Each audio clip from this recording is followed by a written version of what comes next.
रात्री 1 तास पडलेल्या गारपीटमुळे संपूर्ण सलगरे गावातली शेती उद्ध्वस्त झालेली आहे. आपण सध्या मिरजपूर भागातल्या सलगरे गावात आहोत. या ठिकाणी आपण पाहू शकता, या ठिकाणी टॅमॅटोची जी शेती केली होती, या ठिकाणी ती शेती संपूर्ण उद्ध्वस्त झालेली आहे.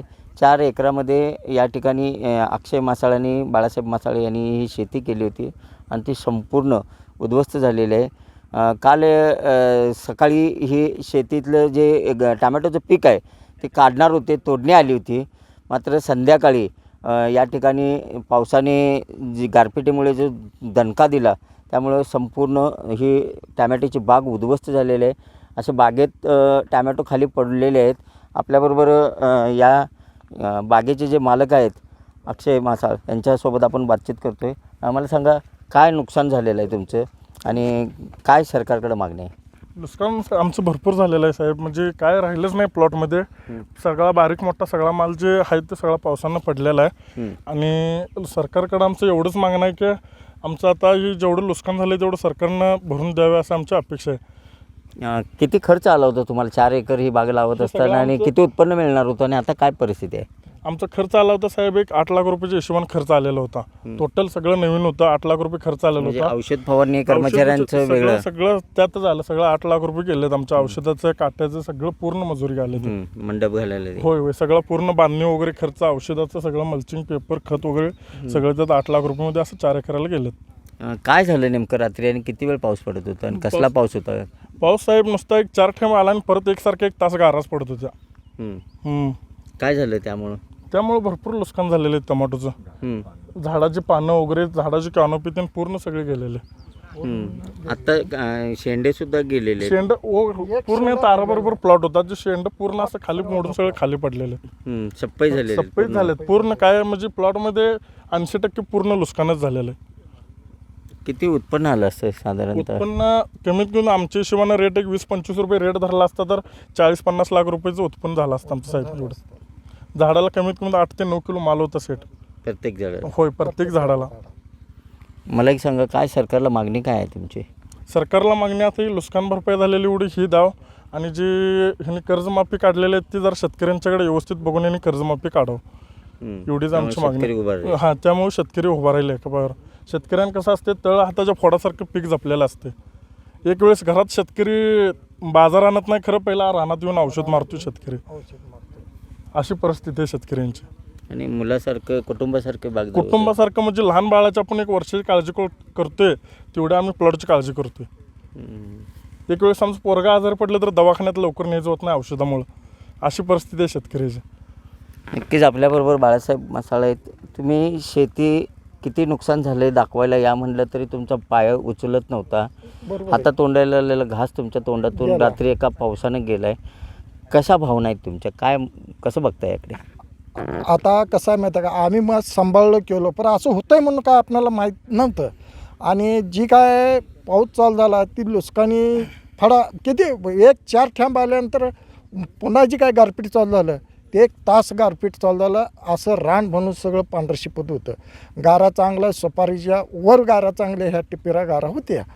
आणि पुन्हा मी काय केलो, घराच्या बाहेर आलो, आयला प्लॉट जाऊन बघून यावं म्हटलं, तर मला टकोरीत एक 5-6 गारा पडल्यानंतर लागल्यानंतर मी पुन्हा काय बाहेर आलो ना, आत गेलो.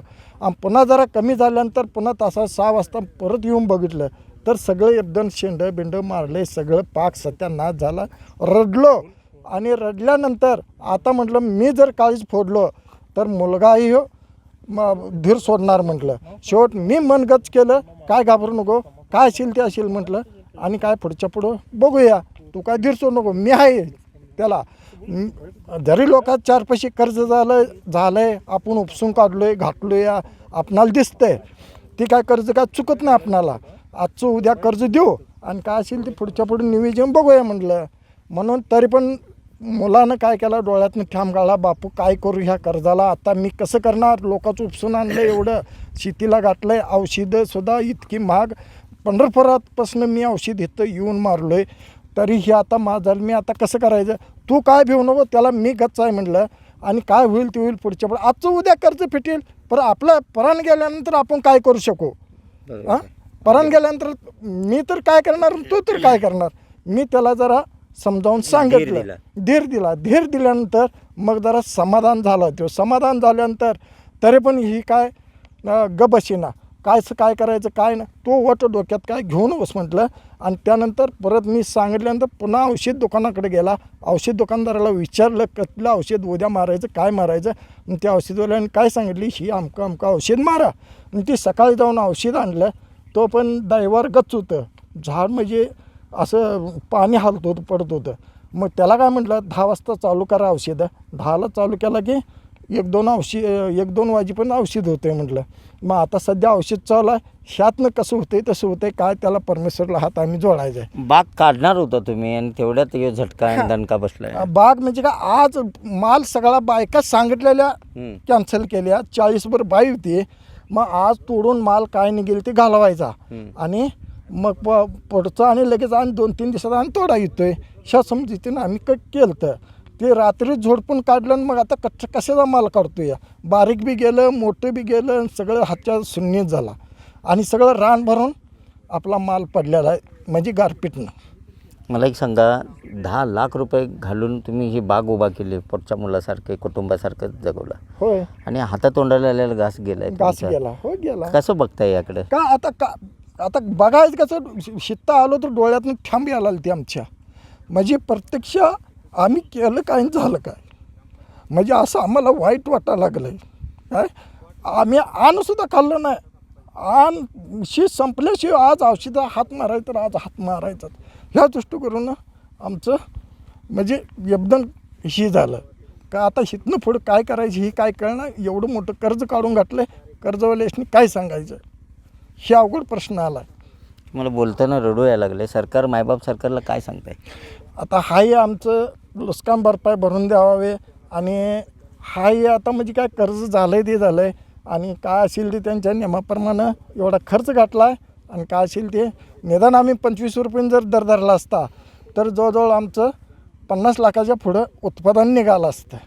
काय आता काय सगळंच आता काय आम्ही काय आमचं तोंडच बांधल्यानं झालं काय बोलता येईना काय सांगता येईना ही आमची विनंती आहे. राज्यातल्या सर्व शेतकरी जे अनेक ठिकाणी टोकाची पावलं उचलून आत्महत्या करतात पण तुम्ही कंबर कसून पुन्हा मुलालासुद्धा धीर दिला आणि उभा राहिला आहे हे खरोखर इतर शेतकऱ्यांनी बी शिकण्यासारखं आहे.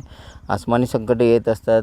सरकार एकीकडे दुर्लक्ष करत असते. अशा वेळेला शेतकऱ्यांनी काय केलं पाहिजे काय सांगाल तुम्ही सर्व शेतकरी बांधवांना? मग आम्ही काय म्हणतो तरी एवढं धीर देऊन तरी आणि दुसरा आणि ह्याचा जोडीदार होता तो हातरून घालून झोपला आहे ते अजून उठलाच नाही. त्याचं पण असंच झालं आहे.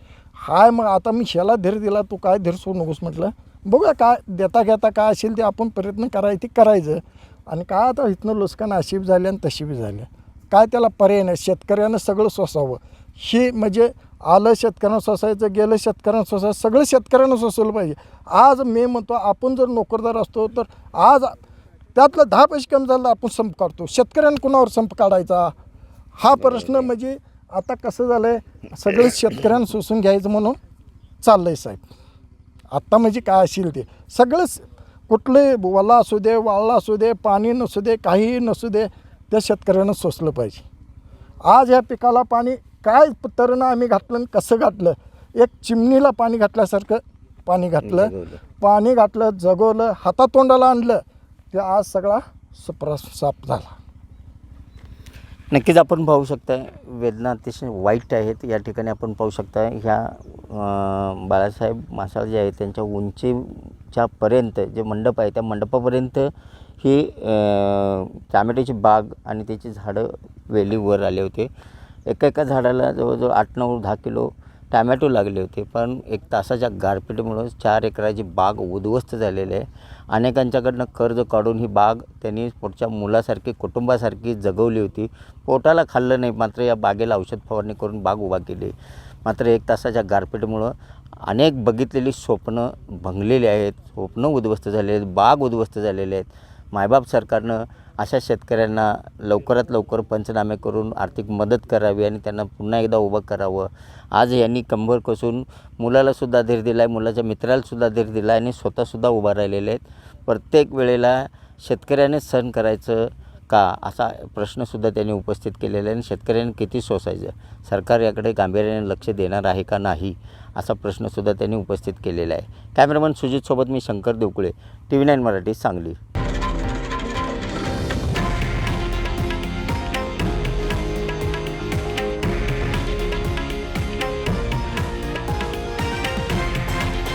हे आहे देशातील नंबर 1 न्यूज नेटवर्क आणि आपण पाहत आहात TV9 मराठी, एकमेव.